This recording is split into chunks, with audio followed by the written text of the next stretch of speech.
Normal talk. Hello, R.K. Kliebenstein of Coast to Coast, and welcome to another edition of the Monday Morning Minute. I hope you had a super Labor Day weekend. I wanted to talk to you for just a moment about the impending tsunami that may be coming in the commercial real estate mortgage market. We've already seen that meltdown occur in the residential market, in the subprime market. But I'm aware that there may be some consequences coming down the pike in commercial real estate. So I want to talk to three groups today. The first group of those of you are developers. Now, if you've been out testing the waters as a developer and you don't have a strong balance sheet or don't have strong income, you know how very difficult it is today to secure a development loan for self-storage. This is no surprise to you. Those of you who have been thinking about developing projects, you need to get your ducks in order to make sure that everything is lined up. Strong equity positions, they're requiring 35 to 40% in most cases now. You're going to need good credit scores, well in the 700s. You're going to need excellent balance sheets with net worths that are at least the amount of the borrowing. And you'll probably have to have a year or so worth of disposable, dispensable income to cover that payment above and beyond your regular expenses. So as developers, you know how tough it is right now.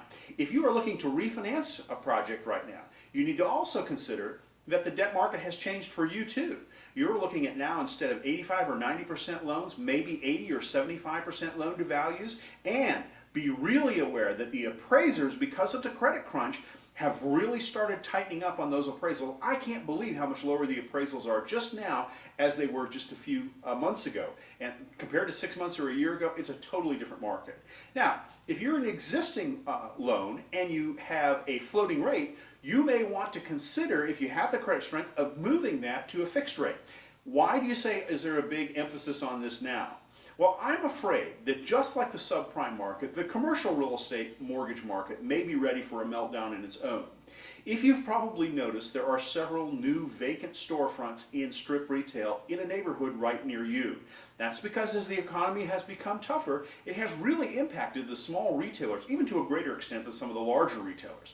Well, what does this have an effect on us? Well, it's going to have a tremendous effect if it continues to impact the commercial real estate market, particularly if those developers of strip centers who may be highly leveraged and who have been counting on $30 and $35 rents that are increasing. Does this sound familiar? Like self-storage developers who are counting on high occupancies and higher rental rates. They too have that same problem. If they can't make their mortgage payments and they go into foreclosure, and if there's a meltdown in the commercial real estate mortgage market, that's going to impact self-storage development and refinance to an even greater extent. I don't know how much the economy can actually bear. Just the other day, Alan Greenspan was quoted as saying he thinks we might be going into a recession. Well, he ought to come on into the self-storage industry and understand where our growth is today relative to where it was 18 months ago. No gloom and doom, no reason to just bail out of the investment by any stretch of the imagination. It just means be cognizant that those three groups are maybe facing some difficult times in terms of real estate finance. If you have any questions, don't hesitate to give me a call. Again, I'm RK at Coast to Coast Storage, and my telephone number is 561-963-4004 at extension 81, and we'll see you next time on the Monday Morning Minute. Have a great and blessed day.